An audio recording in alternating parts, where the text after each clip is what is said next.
ইসলামকে জিন্দা করার জন্য সাহাবারা মরেছে না আওলাদের রাসূলরা কুরবানি দিয়েছে? তাহলে সেই হলো আসল নেতা, সেই হলো আসল নবী, সেই হলো আসল দলিল যে তারা বিপদের সময় মুসিবতের সময় আপনজনকে আগের দিকে ঠেলে দেয়। একটা হাদিস বা একটা আয়াত দেখিয়ে দেন যে নবীর আহলে বায়াতের মধ্যে কেউ মুনাফিক হয়েছে। কিন্তু সাহাবাদের মধ্যে যখন একের পর এক মুনাফিক ধরা পড়ে যাচ্ছে, সেই সব মুনাফিক আর মুনাফিকের বাচ্চারা নবীর বদলা নেওয়ার জন্য নবীর আওলাদকে খুন করেছে। 72 ফিরকার মোল্লার যদি রক্ত হালাল থাকে তো এই হাদিসটাকে বানাবাট করে দেখিয়ে দিক। চ্যালেঞ্জ থাকলো আমার। আব্দুল্লাহ ইবনে আব্বাস রাদিয়াল্লাহু তাআলা আনহুমা ইরশাদ বর্ণনা করছেন, নবী করিম সাল্লাল্লাহু তাআলা আলাইহি ওয়া আলিহি ওয়াসাল্লামের কাছে আমি শুনেছি আমার নবী বলেন যে আলীর জামাতে সবাই যদি একমত হয়ে যেত তাহলে আল্লাহ তাআলা জাহান্নামটাই বানাতো না। কমবখত আজকে এইটা শুনে বলছো আলী হুজুরকে মানতে হবে, কালকে এটাও তোমাকে বলতে হবে যে তাজিয়া পাকও মানতে হবে, মুহররমও মানতে হবে। একটার পর একটা তোমার বাপ চোদ্দ পুরুষকে মানতে হবে, কেন হক কথা চড়িয়ে বলে। নামাজে দরুদ নবী আর নবীর আওলাদের উপরে নামাজ না পড়লে তোমার নামাজ হবে না। তাহলে নবীর পরে নাম্বার কার এলো? কমবখত মৌলবী জবাব দে। যদি হালাল জাদা হয়ে থাকিস তো নবীর পরে নাম্বার এলো আওলাদ। আবে ভুঁইফর মৌলবী তোকে কি অত বড় অতটুকু দিয়েছে 4 নম্বরে আনার? নবীর পরে নাম্বার তুমি নিজেই নামাজে বলছো, আমি তো বলিনি, তুমি নিজেই নামাজে বলছো আল্লাহুম্মা সাল্লি আলা মুহাম্মাদ ওয়া আলা আলি মুহাম্মাদ, বলো না? কারণ আল্লাহুম্মা সাল্লি আলা মুহাম্মাদ ওয়া আলা আসহাবে মুহাম্মাদ বলো না। জুন্নুরাইন, বাহ, মানে 2 নূরের অধিকারী উসমান গনি কার লাকাব কাকে দিল? জুন্নুরাইন প্রমাণ দিতে পারবে? ইহুদি ও নাসারাদের চালবাজি মোল্লা বানাওয়াট করেছে নবী পাকের বদনাম করার জন্য, মা ফাতেমার শানকে নিচে নামাবার জন্য। মুহাম্মদ হলো নূর, আমার নবী বলেন আনা ওয়ালুন নূরুন মিন ওয়াহিদ, আমি আর আলী একই নূরের 2টি খণ্ড, আমিও নূর আলীও নূর। অতএব আবু তালেব মুহাম্মদকেও পালন করেছে আর আলীকেও পালন করেছে। 2 নূরকে পালন করার জন্য জুন্নুরাইন উসমান গনি নয়, জুন্নুরাইন আবু তালেব আলাইহিস সালাম। হযরত মুআজ্জাজ ও মুকাররম আজিজান দিনী মোহতারাম, বুজুর্গানে দিনে মিল্লাত ইসলামিয়া ও সামেইনে উম্মতে নাবাবিয়া, উপস্থিত অনুপস্থিত, জাতীয় ধর্ম ও বর্ণ নির্বিশেষে সামনে এবং দূরে যেনারা যেনারা আমার পক্ষ হতে আওয়াজ শুনতে পাচ্ছেন, শব্দ শ্রবণ করতে পারছেন এবং লাইভ বা ভিডিও ক্লিপের মধ্যে যারা মনোনিবেশ করছেন বা করবেন, যারা শ্রবণকারী আছেন, আমার বয়োজ্যেষ্ঠ এবং আমার সমবয়স্ক এবং আমার পর্দানাসীন মা বোন, সেই সঙ্গে কচিকাচা ছেলে মেয়েরা, প্রত্যেককে আমার অন্তরের অন্তঃস্থল থেকে অভিনন্দন, শ্রদ্ধা, প্রীতি, শুভেচ্ছা, সম্ভ্রম, ভালোবাসা ও স্নেহের আশিস জানিয়ে আমি আপনাদের খেদমতে একটি আয়াতে কারিমা কালামুল্লাহ শরীফ থেকে, কোরআনের যে মধ্যে আয়াতসমূহ রয়েছে সেই সমস্ত আয়াতসমূহের মধ্য হতে সূরা হাশরের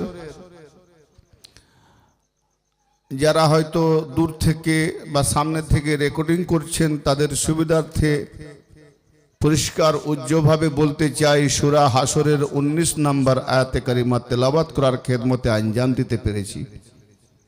আল্লাহ পাকের অশেষ মেহেরবানি। সেই সঙ্গে রাওয়াহুত তিরমিজি হতে একটি নবী পাকের পাক জবানি মুখ্যম হাদিস, একটি হাদিস পাক ও তেলাওয়াত করার প্রয়াস নিয়েছি। ইনশাআল্লাহ তাআলা কোরআনের আয়াত ও নবী পাকের পাক জবানি হাদিস দুটোকে সামনে রেখে, দুই দলিল তথা দালাইলকে সামনে রেখে আমরা আজকে আলোচ্য বিষয়ের মধ্যে নির্বাচিত করব ঠিক কোনটা আর বেঠিক কোনটা, হক কাকে বলে, না হক কাকে বলে। সবাই আমরা জোর গলায় দাবি করি আমি হক পথে আছি, তার অপোজিট আরেকটি দল সেও বলে না আমিও হক পথে আছি, তার আবার বিপরীত দল সেও বলে আমি হক পথে আছি। এক এক করে আপনি যত দল বা যত ফিরকা আছে কেউ বলবে না যে আমি নাহক পথে আছি, কেউ বলবে না যে আমি জাহান্নামের পথে আছি, সবাই বলবে আমরা জান্নাতের পথে আছি। তো মিলবে কার সঙ্গে? আমার নবী যখন বলে দিয়েছেন যে আমার উম্মতের মধ্যে 73টা ফিরকা হবে, 73টা দল হবে, 73টা জামাত হবে, 73টা বিভাজন হবে,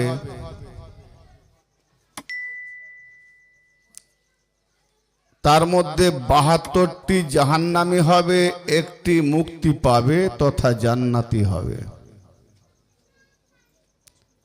আর যত দলকে জিজ্ঞেস করি তাদের মধ্যে সাধারণ লোক তো নেই, সাধারণ লোকরা কারো না কারো কোনো মোল্লার পেছনে অনুসরণ করছে,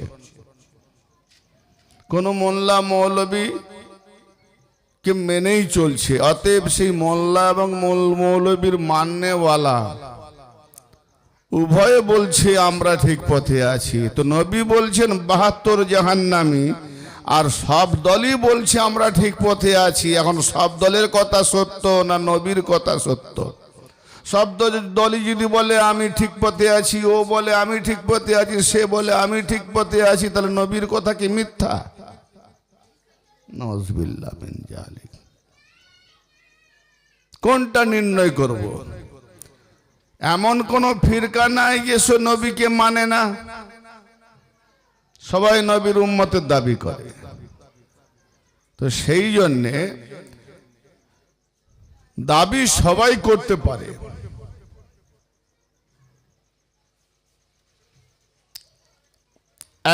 দুটো ব্যক্তিকে বলা হলো তোমার বাবার নাম কি, আরেকজনকে বলা হলো তোমার বাবার নাম কি। একজন বলল আমার বাবার নাম অমুক, ভোটার লিস্ট, আইডেন্টি কার্ড, আধার কার্ড দেখাও, দেখিয়ে দিল। আরেকজন বলল আমার বাবার নাম অমুক, তাকে বললাম তোমার আইডেন্টি কার্ড, আধার কার্ড, বলে হারিয়ে গেছে।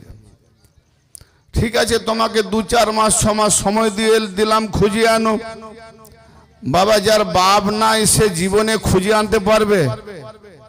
একটু হ্যাঁ না বলবেন। সেও বলে আমি বাপের বেটা, যার বাপ নাই, আধার কার্ড নাই, আইডেন্টি কার্ড নাই, কোনো কার্ড নাই, কিন্তু সমাজে বলছে আমি বাপের বেটা।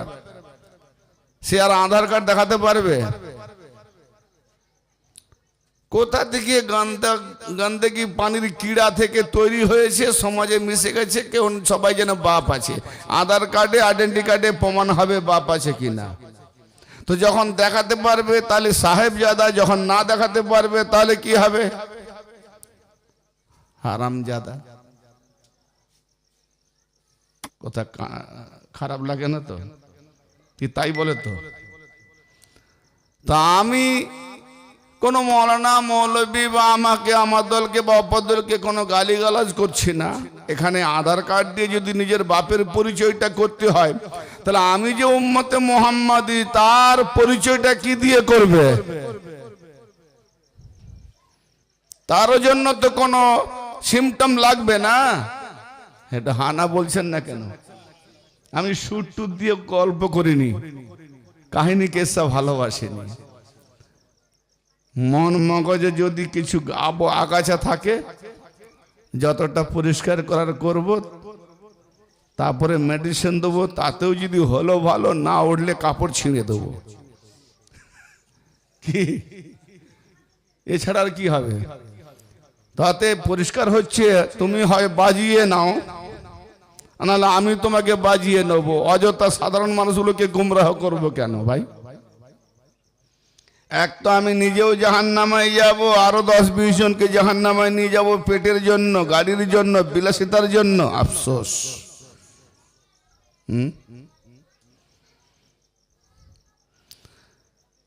নেতা প্রজাদেরকে আগিয়ে দেয়, লড়াই করো। নেতা ভেতরে থাকে, গুলি খেয়ে মরে কারা? প্রজারা। হ্যাঁ, তা আমার নবীর লাখ লাখ সাহাবা আর মুসলিমে কয়েকজন তার আওলাদ ইসলাম কি বলছে? ইসলামকে জিন্দা করার জন্য সাহাবারা মরেছে না আওলাদের রাসূলরা কুরবানি দিয়েছে? তাহলে সেই হলো আসল নেতা, সেই হলো আসল নবী, সেই হলো আসল দলিল, যে তার বিপদের সময়, মুসিবতের সময় আপনজনকে আগের দিকে ঠেলে দেয়। তো যে নবী আমার আপনজনকে আগের দিকে ঠেলে দিয়েছে উম্মতকে বাঁচাবার তাগিদে, সেই নবীর আওলাদকে ভুলে গিয়েছি, সেই নবীর আহলে বায়তকে ভুলে গিয়েছি, সেই নবীর ঘরানাকে ভুলে দিয়ে গিয়েছি, আর সাহাবাদের পা ধরে পড়ে আছি। ভাই, আজ ইসলাম দুই ভাগে বিভক্ত হয়েছে। ইসলাম দুই ভাগে বিভক্ত হয়েছে।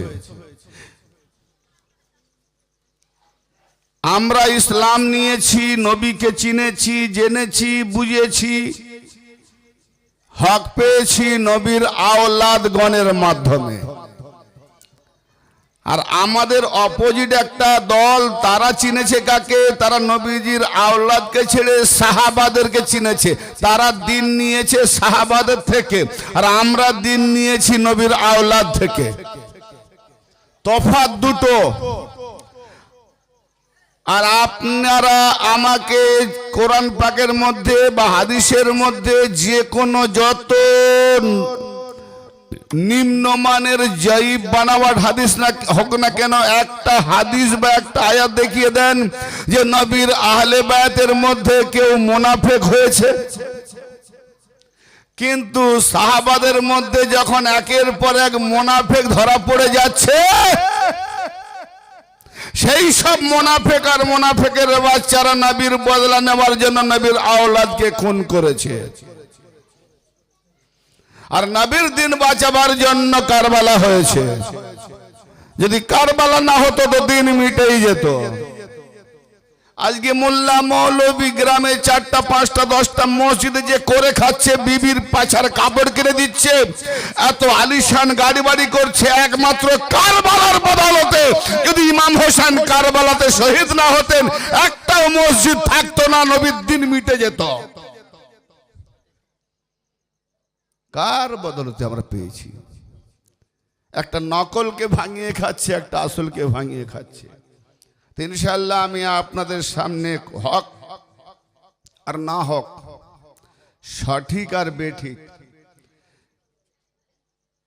নির্ণয় করার জন্য আমার আজকে আলোচ্য বিষয় থাকবে। যেমন কোরআন পাকে আছে না, আকুল জাল হক, হে নবী বলে দিন হক এসে গেছে। অজাহাকাল বাতিল, বাতিল দূরীভূত হয়েছে। অকুল জাল হক অজাহাকাল বাতিল ইন্নাল বাতিলা কানা যাহুকার, নিঃসন্দেহে বাতিল দূরীভূত হওয়ারই ছিল। আচ্ছা বলেন,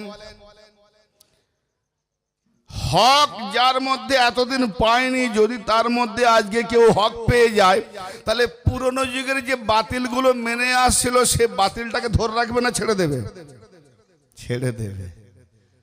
আপনি আপনি বাতিল দূরীভূত হয়ে যাবে, কারণ হক যার মধ্যে পৌঁছে যাবে বাতিল দূরীভূত হওয়ারই ছিল, হবেই।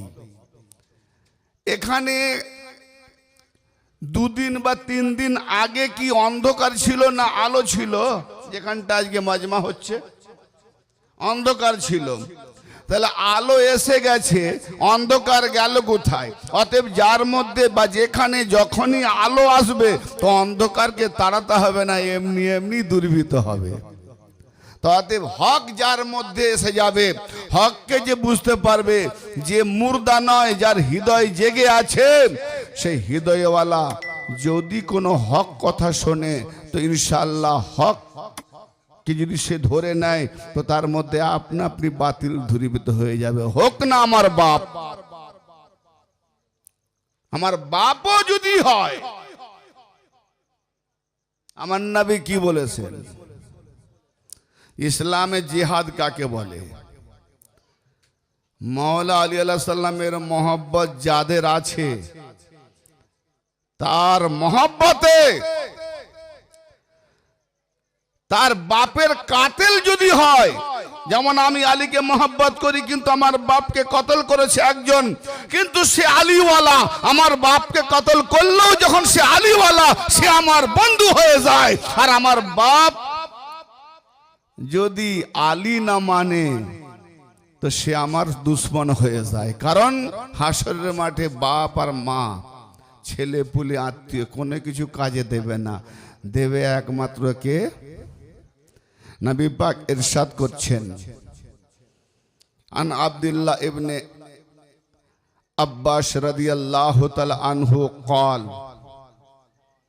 قال رسول الله صلى الله تعالى عليه وآله وسلم لو اجتمع الناس على حب علي بن ابي طالب لما خلق الله تعالى النار। ইমাম দায়লামি ইসনাদ সহি, 72 ফিরকার মোল্লার যদি রক্ত হালাল থাকে তো এই হাদিসটাকে বানাবাট করে দেখিয়ে দিক। চ্যালেঞ্জ থাকলো আমার। শুধু এই হাদিসটা, এই হাদিসে নয়, মানাকিবে আলীতে আছে, খাজুল মাকামাতেও আছে, বিভিন্ন মুহাদ্দিসগণ হাদিস পাকটাকে কোট করেছেন। গৌর করে শুনবেন নবী পাক কি বলছেন। হযরত আব্দুল্লাহ ইবনে আব্বাস রাদিয়াল্লাহু তাআলা আনহু, আব্বাসকে নবী পাকের চাচা, আব্দুল্লাহকে নবী পাকের চাচার ছেলে আব্দুল্লাহ, আলীর চাচতো ভাই, এবং নবী পাকের পরে আলীর শাগরেদ এবং আলীর শাগরেদ হিসাবে সেই জামার সব থেকে বড় আজিম মুফাসসিরে আজম, জোরে বলেন সুবহানাল্লাহ, সব থেকে বড় মুফাসসির, তিনি রাওয়ায়াত করছেন নবী পাকের কাছ থেকে শ্রবণ করে কি, যে আব্দুল্লাহ ইবনে আব্বাস রাদিয়াল্লাহু তাআলা আনহুমা ইরশাদ বর্ণনা করছেন, নবী করিম সাল্লাল্লাহু তাআলা আলাইহি ওয়া আলিহি ওয়াসাল্লামের কাছে আমি শুনেছি আমার নবী বলেন যে আলীর জামাতে সবাই যদি একমত হয়ে যেত তাহলে আল্লাহ তাআলা জাহান্নামটাই বানাতো না। কথা বুঝতে পারেন না? জাহান্নাম বানালে সুবহানাল্লাহ বলবেন? হ্যাঁ, আল্লাহু আকবার। কোথায় ওয়াজ শোনাচ্ছি আমি? বাবা মায়ের নামে বক্সাচ্ছ জান্নাতে যাওয়ার জন্য, হ্যাঁ, কোরআন বক্সাচ্ছ যাতে আমার বাপ মা জান্নাতে চলে যায়। আবার 500, 1000, 2000, 5000 দিলে নাকি অনেক ঠিকাদার মোল্লা আছে তার বাপ মাকে জান্নাতে ঢুকিয়ে দেয়। হ্যাঁ, আর আমার নবীর কথা, আপনাদের কর্ণগোচরে হলো না, সব মুর্দাকে শোনাচ্ছি নাকি আমি? কত বড় কালামটাকে খেয়ে ফেললেন, হ্যাঁ, মাছের মতো খেলে ফেললেন নাকি আলুর মতো? নবী পাক বলছেন আলীর জামাতে সবাই যদি একমত হয়ে যেত, মানে আলী ছাড়া আর কোন দল না থাকতো, তাহলে আল্লাহ জাহান্নামটাই সৃষ্টি করতো না। জোরে বললেন না সুবহানাল্লাহ? এই কথাতে বলাতে হবে। কি বুঝে গেল? নতুন শুনছেন? এই টপিক আমার বহু ভিডিওতে পাবেন, শামসুল আউলিয়া চ্যানেল দেখবেন। লাখো করোড় ওয়ার্ল্ডে সারা বিশ্বের মৌলবীদেরকে চ্যালেঞ্জ করা আছে আমার, যে আলীর ইনকারকারী তারাই যারা হালাল জাদা নয়, যাদের রক্ত খারাপ। এটা তো প্রমাণ নবী বলেছেন। জি, জাহান্নাম তাহলে কার জন্য হয়েছে? হিসাব কি বুঝে গেল? জাহান্নাম কার জন্য হলো? আলীর যারা বিরোধী এখন করে আবার তারা এখন কি বলছে জানো? বলেন না আলী হুজুরকে মানতে হবে। তার মানে দলিলগুলো যাচ্ছে ওদের কনে কন ফাটাচ্ছে, দলিলগুলো দেখছে হ্যাঁ আছে, তো এই জন্য বলছে আলী হুজুরকে মানতে হবে। কামবাকাত, আজকে এইটা শুনে বলছো আলী হুজুরকে মানতে হবে, কালকে এটাও তোমাকে বলতে হবে যে তাজিয়া পাকও মানতে হবে, মুহররমও মানতে হবে। একটার পর একটা তোমার বাপ চোদ্দ পুরুষকে মানতে হবে। কেন? হক কথা চড়িয়ে বলে, হক কথা ভয় করে বলে না, চড়িয়ে বলে, ঠিক না বেঠিক? হক যখন তো চড়িয়ে বলে, ভয় করে বলে না। আলী হুজুরকে মানতে হবে। তা আলী হুজুরকে কেমন করে মানবে? আলী হুজুরকে কেমন করে মানবে? 4 নম্বরে তোমাকে কে দিল অথরিটি নম্বরে আনা? কে তোমাকে অথরিটি দিয়েছে নম্বরে আনা? নামাজে দরুদ শরীফ পড়ছো, আল্লাহুম্মা সাল্লি আলা মুহাম্মাদিন ওয়া আলা, কি কেন আসহাবে হবে না? ওয়া আলা আসহাবে, হ্যাঁ, ওয়া আলা আসহাবে বললে নামাজ ফাঁসে, মুল্লা গেল। নামাজে দরুদ নবী আর নবীর আওলাদের উপরে নামাজ না পড়লে তোমার নামাজ হবে না। তাহলে নবীর পরে নাম্বার কার এলো? কামবাকাত মৌলবী জবাব দে। যদি হালাল জাদা হয়ে থাকিস তো নবীর পরে নাম্বার এলো আওলাদ।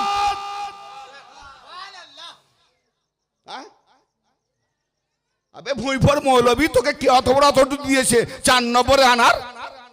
নবীর পরে নাম্বার তুমি নিজেই নামাজে বলছো, আমি তো বলিনি, তুমি নিজেই নামাজে বলছো আল্লাহুম্মা সাল্লি আলা মুহাম্মাদ ওয়া আলা আলি মুহাম্মাদ, বলো না? কারণ আল্লাহুম্মা সাল্লি আলা মুহাম্মাদ ওয়া আলা আসহাবে মুহাম্মাদ বলো না। আসহাব নবীর পরে আসহাব। তাহলে যাদেরকে আলীর উপরে রেখেছো তারা আওলাদ না সাহাবা? হ্যাঁ, যাদেরকে উপরে রেখেছো আলী 4 নম্বরে না, তাহলে 3 নম্বরে কে? জুন্নুরাইন। বাহ, মানে 2 নূরের অধিকারী উসমান গনি। কার লাকাব কাকে দিল? জুন্নুরাইন প্রমাণ দিতে পারবে? বলে হ্যাঁ নবীর 2 বেটিকে বিয়ে করেছে, তো নবীর আওলাদ নূর, তাই 2টো নূর। আচ্ছা, নবীর কটা বেটি আপনারা বলেন না? নবীর একটা বেটি। আমার এখানে একজন ভাই সাহেব বলছেন আপনারা 4, অনেকে শুনেছেন 4। আচ্ছা বলুন তো, মায়ের পেটের ভাই আর বোনের বিয়ে হয়? হ্যাঁ না বলেন না? হয় না তো? নবী পাকের বিয়ে কবে হয়েছিল? কত বছরে? 25 বছরে। মা খাদিজাতুল কুবরা সালামুল্লাহ আলাইহার সাথে নবী পাকের বিয়ে হয়েছিল। নবী পাকের বয়স কত? 25। হযরতে কাসেম আলাইহিস সালাম এসেছেন 29 বছর বয়সে, তাহলে 4। আর ইতিহাস শিয়া বা সুন্নি যে কোনো ইতিহাস ইসলামী তারিখ দেখুন, নবী পাকের দিন যে তাওহীদ নবুয়তের ঘোষণা কত বছর হয়েছিল? 40-এ। ভুলে যাচ্ছেন নাকি? 40-এ। তো নবুয়ত যদি 40-এ হয়, তো ইতিহাস বলছে নবুয়ত ঘোষণার 5 বছর পূর্বে নবীর সব বেটিদের, মা ফাতেমা তখন জন্ম হয়নি, কারণ নবুয়তের ঘোষণার পরে মা ফাতেমা জন্ম হয়েছে। তাহলে 3 বেটি, হ্যাঁ, রুকাইয়া, জয়নব, উম্মে কুলসুম। উম্মে কুলসুম মানে কুলসুমের মা, নামটা তার কি? উম্মে কুলসুম মানে কুলসুমের মা। তো নবী বেটির নামটাও জানলেনি, কুলসুমের মা বলছো কেন? তাহলে আরো তো 2 বেটির ছেলে ছিল, তাদেরকে কেন তাদের ছেলের মা বললে না? তার মানে নাম না জানলে জুড়ে দিতে হয় আর কি। নকল ছড়াতে গেলে যেখানে কি বলেনি, ওই মিথ্যার যেখানে পা নাই সে তো হামাগুড়ি দেয়। মিথ্যার পা থাকে, যে চলে সত্যর পা থাকে, মিথ্যার পা না থাকলে হামাগুড়ি দেয়। আমার কথা বুঝতে পারছেন? মনোযোগ দিয়ে যদি না শোনেন, কারণ আমি কাহিনী কেসটা বলবো না বাবা, একটু এদিকে চলে গেলে আর একটা শুনলে বুঝে নেব। খুব ডিফিকাল্ট এবং মেন্টাল যাদের খারাপ নয় একেবারে, এই মেন্টালটা যদি ঠিক থাকে তবে আমার কথা বুঝতে পারবে। আর আমি চাইনি যে আমার শ্রোতা লাখ লাখ হাজার হাজার হোক, আমি এটুকু চাই যে প্রত্যেক নবীদের জামানা থেকে 80 জন উম্মত পেয়েছে, কে 70 জন পেয়েছে, কে 9 জন পেয়েছে, আর আমার নবী এত সাহাবা হওয়ার পরে মাত্র 40 জন সঠিক পথে ছিল। হ্যাঁ, তা আমি কেন বেশি নিতে যাব? আমি বেশি পাবো বা কেন? হক পথ তো বেশি পাওয়া যাবে না। তাহলে নবী পাকের নবুয়তের 5 বছর পূর্বে 3 বেটির বিয়ে হয়ে গেছে। তাহলে বিয়ে হয়েছে কত? 25 বছরে। 25 থেকে 35 কত বছরের ব্যবধান? 10 বছর। 10 বছরের মধ্যে 4 বছর পরে হযরত কাসেম হলেন, হ্যাঁ, তারপরে জয়নব, রুকাইয়া, তারপরে আবার আব্দুল্লাহ, আবার উম্মে কুলসুম। আমাকে বলেন তাহলে 4 বছর মাইনাস করেন, 25 থেকে 35, 4 বছর মাইনাস করলে থাকবে কত? 6 বছর। 6 বছরে আব্দুল্লাহ জন্ম হলো কবে? আবার 3 বেটি জন্ম হলো কবে? আবার বিয়ে দিল কবে? ভেড়া ঘাস খেতে গেছে নাকি? হ্যাঁ, আম মানুষকে যা বুঝিয়ে দিচ্ছে বুঝে নিচ্ছে, ইতিহাস দিয়ে যাচ্ছি, লাইভ হচ্ছে। আর এ আজ এখানে শুধু করেনি, বহু জায়গায় ছড়ানো হয়ে গেছে। এটা একটা গেল তারিখি হিসাবে মানতে লজিক। দলিলে আসি, হ্যাঁ, দলিল তো হাঁটাতে পারবে না।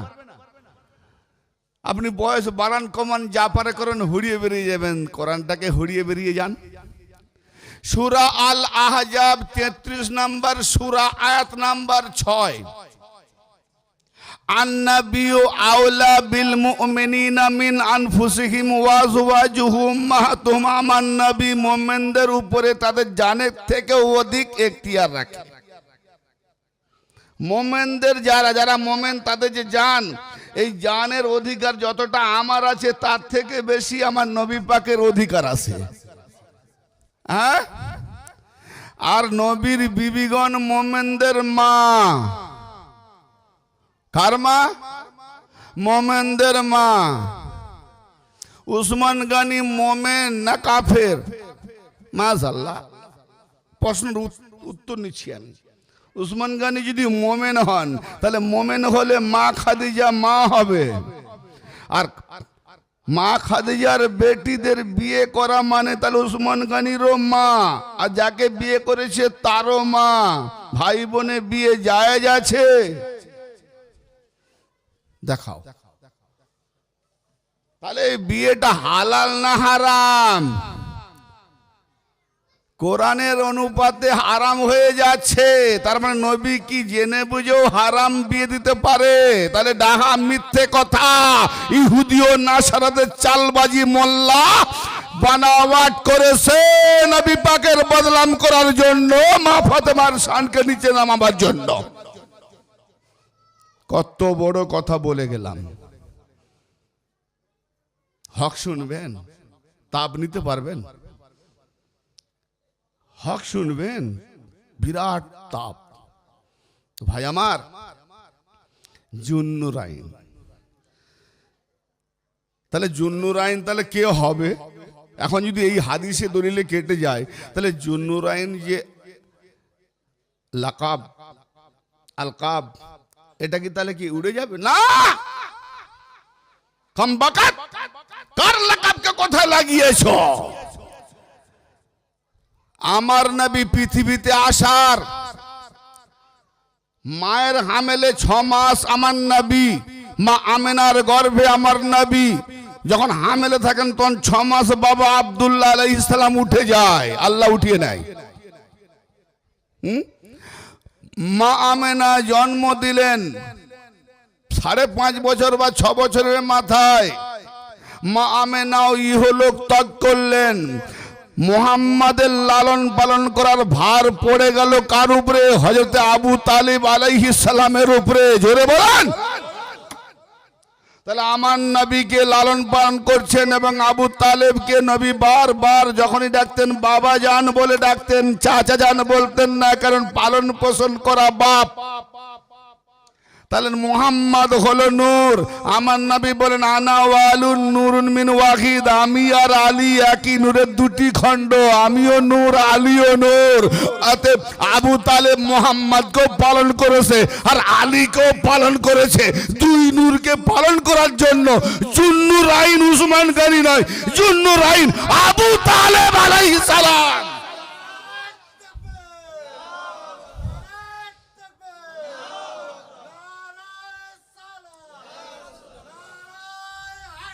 ইয়া আলী, হক শুনবেন। একটাই টার্গেট, ইমতিয়াজ সাহেব যা শুরু করেছে আমাদের দোকানের ঝাপ পড়ে যাবে। আমি বললাম বেকুফ, এতই যদি বিপদ ঝাপ পড়বে, তোমার শখ মোনাজারা করার, তোমার সঙ্গে খ্যাঁকশিয়ালের মতো মোনাজারা করার মতো আমি নেই। হই হই করে পাবলিককে এক হাঁকে 2000 5000 ডেকে নেবে, মারপিট করে বেরিয়ে যাবে। কোন খারাপই মোনাজারা করতে আমি রাজি নয়। চলো, লোয়ার কোর্ট থেকে সুপ্রিম কোর্ট খোলা আছে। ইসলাম বিরোধী, দিন বিরোধী, ধর্ম বিরোধী বলে আমাদের উপরে কেসে ফায়ার করো, দায়ের করো, দেখবো বাপের বেটা কেসে লড়াই করব।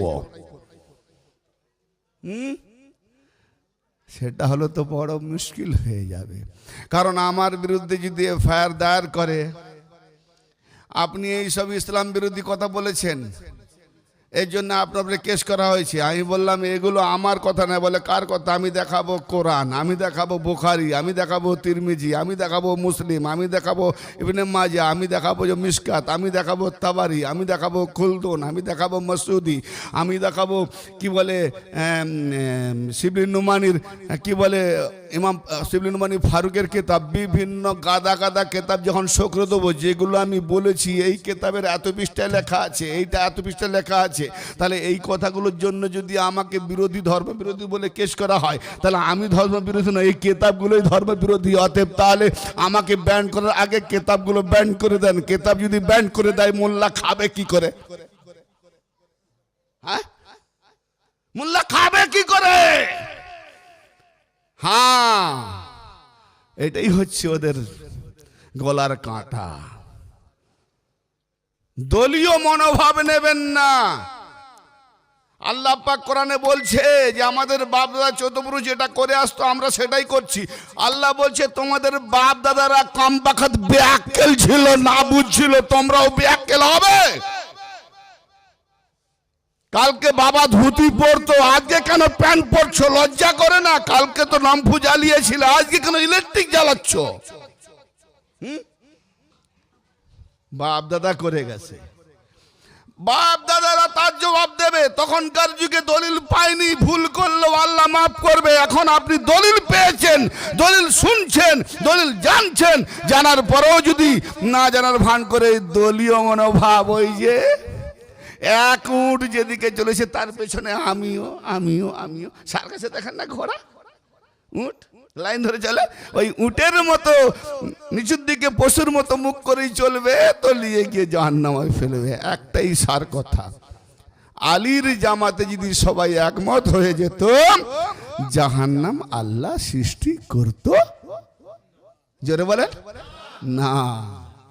তাহলে বোঝা গেল যারা আলী আলী করবে তারাই জান্নাতি, যারা আলী আলী নাই জাহান্নামী। জান্নাত জাহান্নাম। হুজুর আল্লাহ নবী বলছেন ৭৩ ফিরকার এক ফিরকা জান্নাতি, ৭২ ফিরকা জাহান্নামী। হুজুর জান্নাতি ফিরকা কোনটা? কোন আলেম মৌলবীকে বসানো করলে কি বলবে? বলো আল্লাহ জানে। কি বলবে গো? বলো আল্লাহ জানে। আবে বেকুব, আল্লাহ যদি জানে তাহলে শিরক বেদাত হারাম মুমুক তুমুক ফতোয়া দিচ্ছিস কেন? ওলিদের মাজারে যাওয়া যাবে না বেদাত, ওলিদের মাজারে চারা ছোড়া যাবে না বেদাত, ওলিদের মাজারে সিঁড়ি দেওয়া যাবে না বেদাত, ওলিদের পায়ে মাথা ঠোকা যাবে না বেদাত। তা তুই কামবাখাত মাওলি মুক্তি কবে থেকে হলি? কে জাহান্নামী হবে কে জান্নাতি হবে এটা যখন তোর জানা নাই, তো তুই কে বেদাতি কে কাফের মুশরিক কে ফতোয়া দেওয়ার অধিকার তোকে কে দিল রে? ভাই ঠিক না বেঠিক? ফতোয়া দেওয়ার দিকে তার মানে তুমি তোমার দলকে বাড়াতে চাইছো। এসো খোদার কসম এক এক করে দেখিয়ে দেবো কে জাহান্নামী আর কে জান্নাতি। কারণ কোরআনে এমন কি নাই যে তুমি পাবে নাই? ফাসালু আলা যিকরিন কুনতুম লা তা'লামুন। যে বিষয় তুমি খোঁজো না কেন সবই তুমি পাবে। আহলে জিকিরকে জিজ্ঞেস করো, তো আহলে জিকির তো তুমি বোঝো না।